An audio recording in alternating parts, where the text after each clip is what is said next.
being here. I hope y'all aren't too tired. I know y'all been sitting around for a while. But I do encourage you to listen because I think everyone in here can take something away from just some knowledge on my topic, which is parenting with technology. Students in the back, I also don't want you to hear parents and think, oh, this doesn't apply to me, because it definitely does. And like I said, I would like for you to just listen and think about how this could apply to your own life. The title of my topic is Eliminating the Third Parent, Refuting Technology's Reign Over the Household. The technological revolution that has occurred since the turn of the millennium has, at speeds that have never been seen, completely changed the way the world works. In the past 20 years, commercial cars have gone from needing a gallon of gasoline for a 20-minute drive to not even needing gasoline. In the past 20 years, space travel has gone from costing $1.6 billion per launch to SpaceX and Blue Origin's multi-use rockets, which cost over 30 times less per trip. Stem cell research in the past 20 years has enabled us to regenerate cardiac muscle and successfully treat multiple immune system disorders, which before would not have been possible. Most notably, smartphones have taken over the world. From Apple's first iPhone released in 2007 to modern smartphones, which process at speeds nearly 1 billion times faster than computers used for NASA's Apollo 11 mission, while only a fraction of the size. It is indisputable that industries all over the world have been positively influenced by the reign of technology, so why shouldn't we try to affirm the positive effects that tech could have on child rearing? In Plato's Republic, Plato describes Socrates' understanding of the effect of human development in a section famously titled The Allegory of the Cave. In this section, Socrates describes to his friend Glaucon a cave in which prisoners have been chained by the ankles and neck since infancy. These prisoners of the cave have no knowledge that a real world exists outside of this dark cave. Their gaze is constantly set on the cave's wall, which is lit by the fire behind them. What they perceive to be real are puppets placed between their backs and the flames, which cast vivid shadows on the wall they face. These prisoners live in constant droning awe of the puppets that serve as mere representations of the real things in the world outside of the cave. The shadows of the cave's wall are constantly changing, so there's no stability or consistency offered for those who bear witness to them, only a false reality. The argument I'll be making today is not an argument against the usage of all technology. The wheel is technology. When I refer to technology, or tech, in this paper, I'm speaking only of the entertaining, enchanting, perhaps addicting screens that constantly surround us. The way technology raises children is equivalent to the way the shadows on the cave's wall shapes the perception of the people inside. The difference between the allegory of the cave and the modern technological environment, however, is that those inside of the cave have no choice but to be there. Yet, unlike those in chains, we have the distinct opportunity to be the prisoner who escapes. Parents today are free to decide for themselves if they want their children to experience the real things in the world, or if they want them to look at the shadows on the wall of the cave. Technology is merely a shadow of what is really real, and only allowing children to see these shadows is not only injurious to them, but also to the parents and to the future of our country. When observing how the life of a child has been impacted by technology, it's crucial to see how the life of a child has changed over time. To illustrate this, imagine the following scenario. Two boys just turned 13 years old. You could say the children are quite similar by observation. However, there's one big difference between the two. One of them is growing up today in suburban Los Angeles, and the other resides in Athens, Greece, around the year 300 BC. In Los Angeles, everything is digital. When the boy wakes up to his phone's alarm, he quickly scrolls through Instagram. Distracted by what his parents are trying to tell him, he runs out to the bus stop. On the bus, he finds a seat by himself and soon falls asleep since he stayed up the night before playing on his Xbox. At school, his computer teaches him. At home, his phone distracts him. His friendships are shallow. His family, who should be the primary source of guidance for him, are his backups. In Athens, everything is experienced. The boy is awoken each morning by the rays of sun on his face. He walks down to the dining room where he enjoys a delicious breakfast with his family. Schooling engages the boy. He spends hours studying in great poetry and training in the classics with his tutor. He pursues his hobbies ardently, and his father guides him in the art of stonemasonry, which is the family trade. Family and friends are everything to the boy. The difference between these two stories is not the time period these children find themselves in. The difference is the environment the parents have chosen to cultivate for their children. According to Andy Crouch, author of The Tech-Wise Family, in collaboration with research done by the Barna Research Group, parental reliance on technology needs to decrease. Technology, says Crouch, is at best neutral in actually forming human beings who can create and cultivate as we were meant to. While the benefits of technology are undeniable, parents who use this fact as a crutch to support their effort in parenting are selling their children short of a proper childhood. Tech-reliant parenting has distorted traditional parental roles and has ushered in a new era of parenting that neglects and emotionally malnourishes children. The Center for the Developing Child at Harvard University has released that neglect is associated with a wider range of damage than active abuse, while receiving less attention in policy and practice. If neglect can harm a child more than abuse, why do we not shed any light on this issue? Well, what happens most of the time is a parent sees their child throwing a fit or having a hard time, but instead of trying to instruct the child through the issue, they hand their child some type of device to distract them. This is not actually the main problem of the situation, though. The problem lies in the fact that afterward, the child is not instructed why he or she was handed the device. Now, they have a new reward-driven mindset. When I cry, I get the phone. In an interview with licensed professional counselor Keith McCurdy, he makes a comment on boredom, saying it is necessary for two things: decision-making and creativity. When we have boredom, we have to figure things out. When we remove all boredom, we hamper that developmental process. While tech-reliant parenting is different from neglect, neglect can easily be a byproduct of this parenting method. Conscious communication is vital. As a parent, it is crucial to act consciously in order to provide for the emotional needs of a child. Technology, a sort of catalyst for the unconscious approach to parenting, inhibits the ability to act consciously, though. The Center for Parenting Education recently published an article titled "The Dual Role of Parents, Providing Nurture and Structure." In this article, the author describes the difference between the nurture and structure roles in the lives of parents. In the nurture role, parents take care of the child's basic needs, such as food, clothing, shelter, etc., as well as give love, understanding, support, acceptance, and guidance. In the structure role, parents impose rules, set limits, use discipline, establish and follow through with consequences, and hold their children accountable for their actions. It's important to see the difference between these two roles because it's crucial to see why a balance of the two is necessary for the desired outcome, an emotionally healthy child. Although a perfect equilibrium between nurture and structure is not possible, it can easily be concluded that technology contributes to neither. You cannot provide emotionally for a child when you take a backseat to parenting, allowing iPhones and iPads to act as the primary care providers. If the life of a child is dominated by technology, not only will they suffer emotionally, but they will also suffer physical or social disadvantages. According to the Mayo Clinic, too much screen time or regular exposure to poor quality programming has been linked to obesity, inadequate sleep, behavior problems, attention problems, violence, and delays in language and social skills development. Another study done by the CDC has shown that the average screen time for children aged 8 to 18 is a whopping 8 hours per day.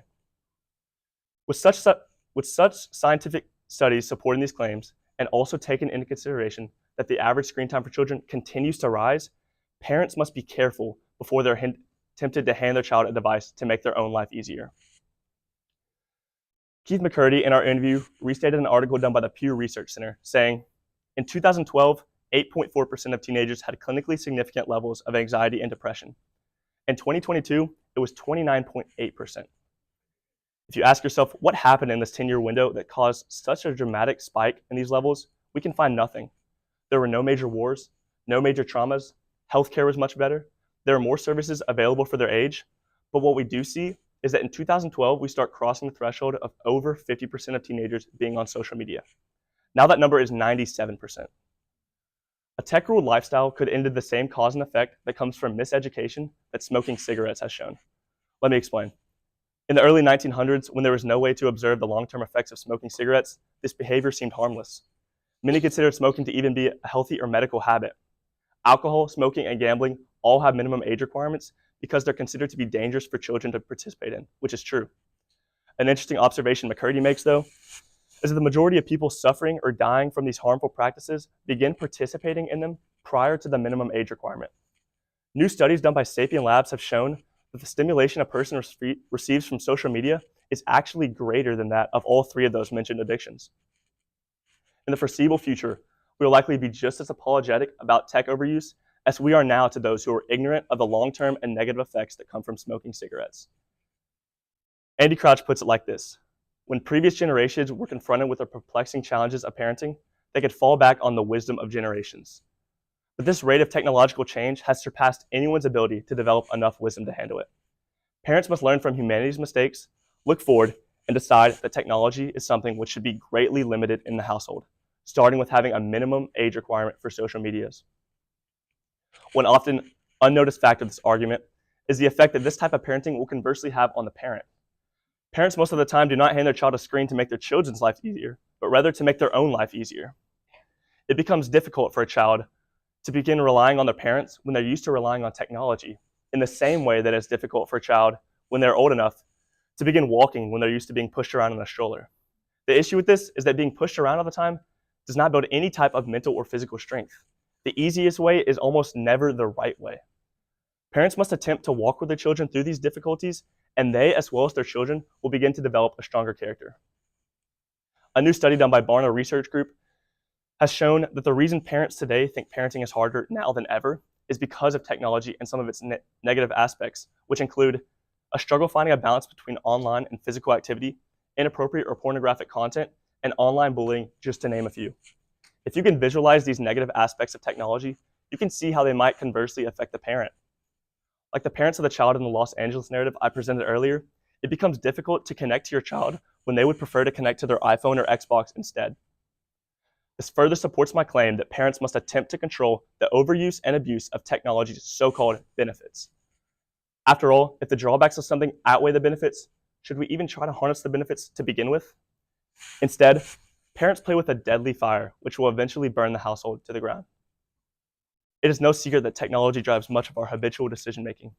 Proponents of tech-reliant parenting would argue that technology is necessary for appropriate and relevant child development.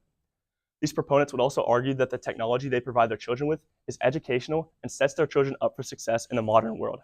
However, they lack a full understanding of the negative effects that come from technology. Let's say the child I mentioned in the previous Los Angeles narrative has just picked up a new hobby. Let's say he's become passionate about playing an instrument. So he goes to his parents and asks them to teach him how to play. With no knowledge of how music works, they reply they cannot help him. So he utilizes various online training programs as well as YouTube and other video sharing platforms to develop his skill quickly. It's easy to see that technology has trained young people especially to problem solve in a way which has never been possible before. There are millions of solutions to any problem at the click of a button or tap of a screen. However, we must ask ourselves, is this new way of problem solving beneficial to the parents and children who have become so reliant on it? I would reply no. Yes, this method is easy. Yes, it seems more efficient, but the problem is you never had to think. Technology inhibits creativity and decision-making among children, so parents should be careful how they allow their children to find solutions. It can be said that parents who allow their children such access to technology are doing their children a favor.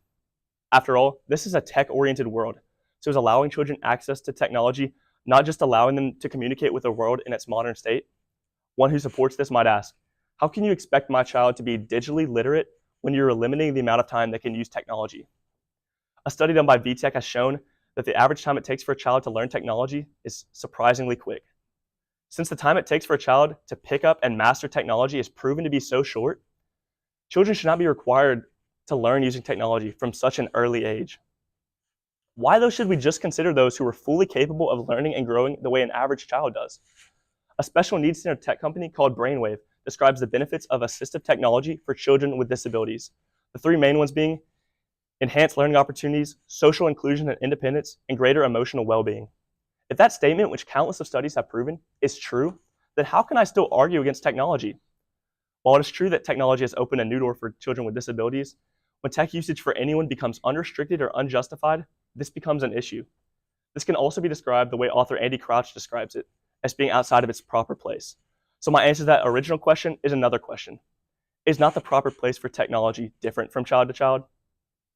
The Institute of Educational Sciences have released that over half of schools utilize some form of educational technology, while only a fraction of those schools are confident in its benefits.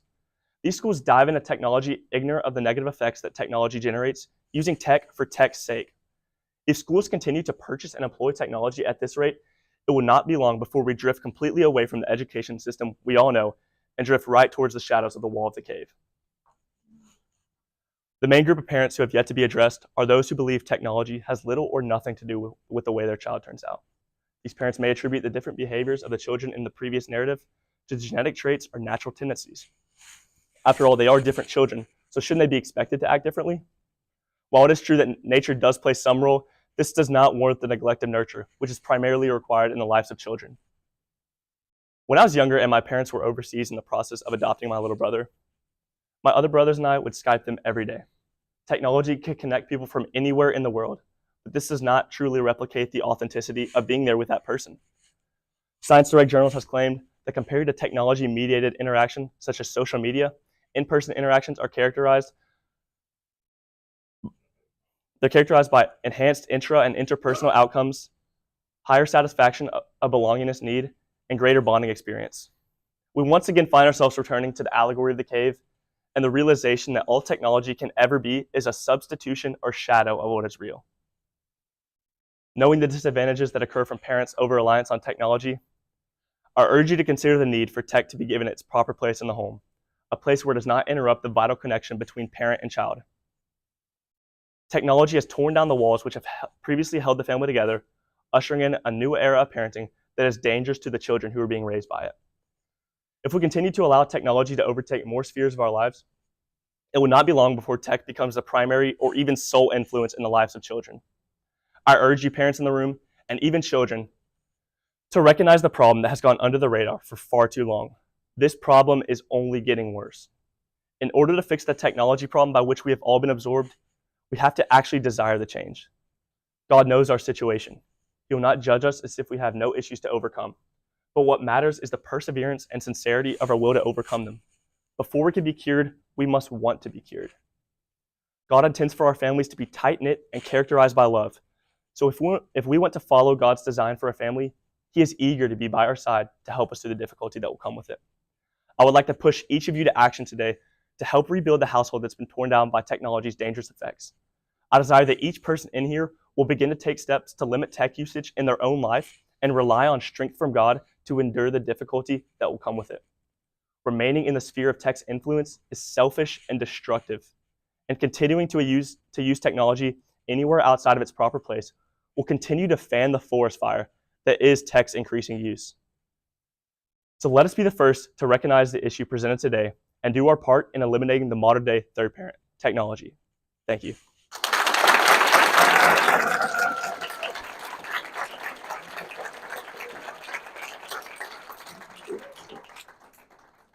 At this time, I'll now be taking questions. Yes, ma'am. In your research about handing screens to teenagers or even smaller, what about the situation that I see often where the adults, the parents, are on their devices, but the children are neglected at the table or wherever they are? How could we foster that same information to the ones that are not on the screen, but the parents are? That's a difficult situation because, telling that to a child would not affect the parent's behavior in that situation. I strongly believe that children mimic what their parents do, and so that type of lifestyle that a parent would be living does influence the child in a way that it becomes permissible for them to do the exact same thing. In the same way that many products of abusive households become abusive themselves, I believe that a child who's a product of neglect in that way will likely end up being neglectful themselves. So it's important that they understand why that's so unhealthy, so they're not turning around and making the same mistakes with their own children. Noah? What? So I have a story about that. I'm sorry, people who've already heard my thesis, because I told it last time too. About last year, during the time of Lent, it's practice sometimes to give up something. And me and my girlfriend chose to give up Instagram. And at the time, I didn't really think much of it because, I just saw it had a lot of screen time on it, but I didn't think it really had a huge effect on me.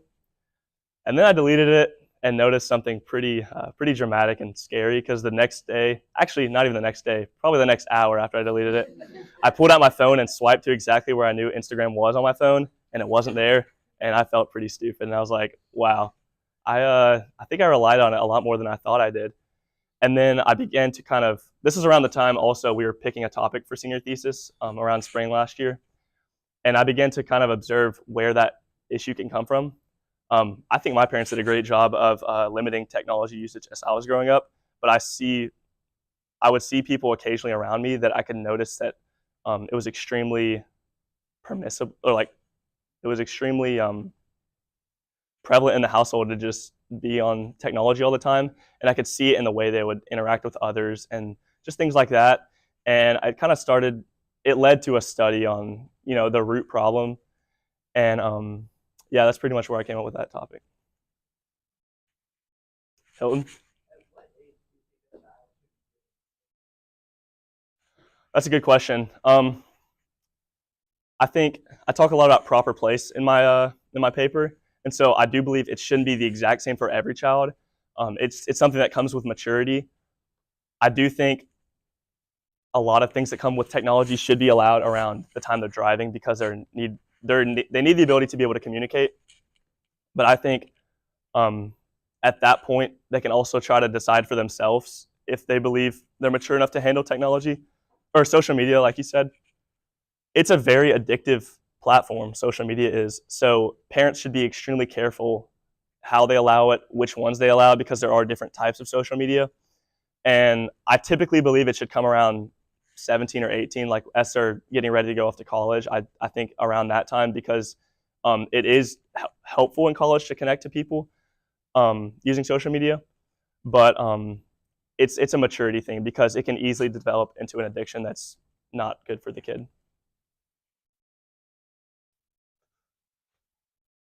Like as modern urbanization has become like more prevalent, a lot of safe spaces for teens and children have like disappeared for them to be kids and learn how to socialize. Do you think like reintegrating those back into society could help teenagers and children who are struggling with being on their phone? Could you repeat the first part? As like modern urbanization comes in more, a lot of safe spaces for teenagers and children to like learn how to socialize and learn how to come together and like have community have like disappeared. Do you think reintegrating those into society could be helpful? Do you have an example of one of those safe spaces you're talking about? Parks. Yeah. A lot of parents are concerned with sending their kids to parks now Mm. because it's unsafe. Yeah. I think a lot of that kind of stuff lies with like other people that you can't control the actions of. But I think the biggest safe place that a lot of people neglect is school. And I think PCA does a good job of developing relationships within school. But in public schools, a lot of times there is a lot of tech usage between classes that gets in the way of time you could be talking to your friends.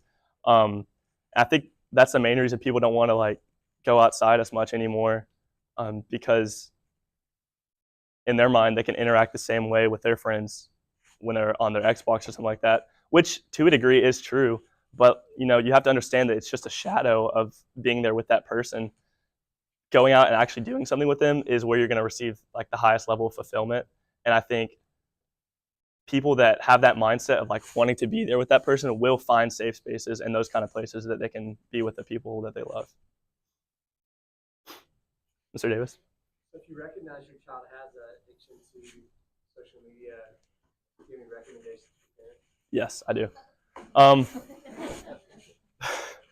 Mr. Patton, my advisor, gave me a great story that I kind of touched on last time. When his child, Will, was younger, he had cancer. And so he was at the hospital all the time. And in Mr. Patton's words, he got him addicted to Mario to distract him from all the waiting room time between chemotherapy treatments. And like I said, there is a proper place for every child. And in that instance, that would be the proper place, is like it's helping the kid take his mind off of a terrible thing that he's having to undergo. But he said when he got out of the hospital, when he was done with chemotherapy, he was still addicted to the same Mario he was addicted to in the hospital. And at that point, it wasn't in its proper place. So what he did was he introduced him to guitar, and he fell in love. Will fell in love with guitar, and he began putting all of his creative energy that he was putting into his Nintendo into his guitar. He developed his skill, and it became like a really important thing because now he has an outlet to express the creativity that every child has. And so I think one important thing a parent can do for a child is to find that thing, whether it's a sport or an instrument or something like that, that they can express themselves in, and that's a great creative outlet.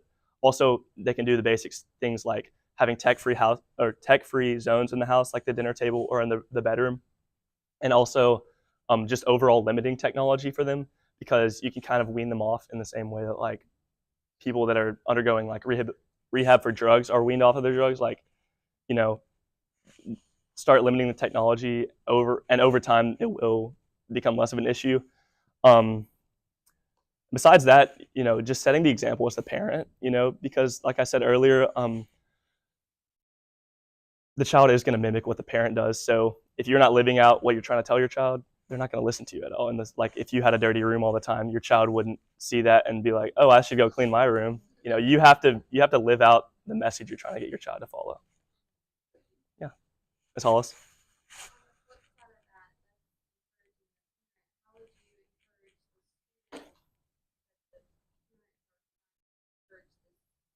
New way of doing life since the destruction is there, and we reform from that. How do you encourage this Mm-hmm. Yeah, I think so. You're like, how could the parent or a student communicate that to their parent? Well, how would you as a fellow classman encourage them to be obedient to what is being asked of them? Yeah, so I think most of us in here are at the age where it does become our decision. It's not just our parents at that point, because we're old enough to choose for ourselves in the same way that we're old enough to decide our Christian faith ourselves. That's not our parents' decision for us. So I think that at that point they kind of have to take the responsibility for themselves. And if their parent happens to be someone that's always on their phone or something like that, and that's why they're like that, then I truly believe they'll begin to take notice of the way their child is after that.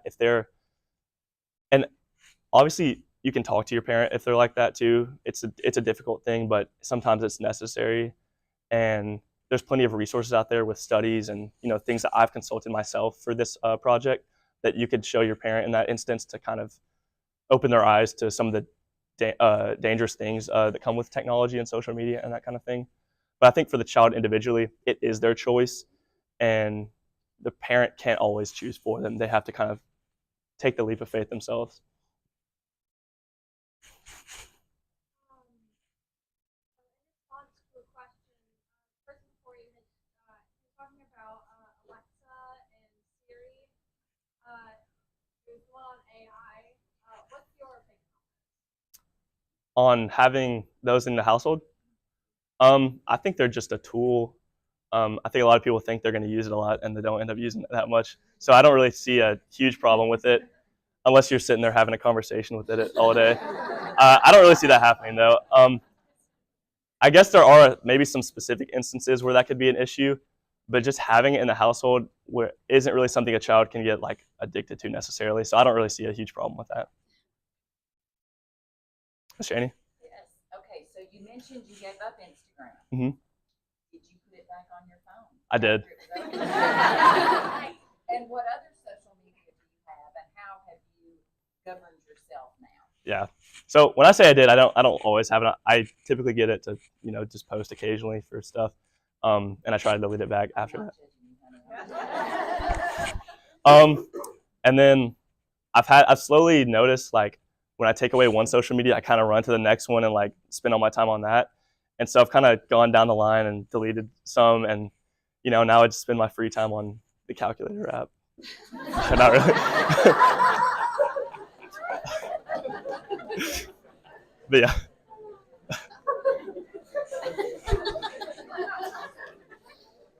Kaylin? So we attend a cell phone free school. Public schools often rely on students' cell phones. They eliminate the carrot on the necessity. Are you saying us at PCA? Public schools, sorry. Yeah, totally. I feel like with a lot of things, heavier enforcement is like the best way to do that. It's difficult at a school with like 3,000 people, but teachers kind of need to crack down on their own behalf. Like, I'm not letting a kid have a phone in, and I know it's hard because sometimes kids can be pretty sneaky with it. But I guess if a teacher focused hard on creating an environment that the child would rather be in than their phone, yeah, if if a teacher was able to create an environment for the child that they're like willing to put down their phone for, then they're already taking the first step they can towards, getting away from the shadows and getting towards just really learning and experiencing the things in the world. And I think it's possible. It's difficult where we're at now because it's almost like we've opened Pandora's box, like you said, and it's hard to kind of get it back. But yeah, and Miss Barish is telling me right now that it's time. I want to thank the judges one last time and Miss Barish for all the hard work they put into it.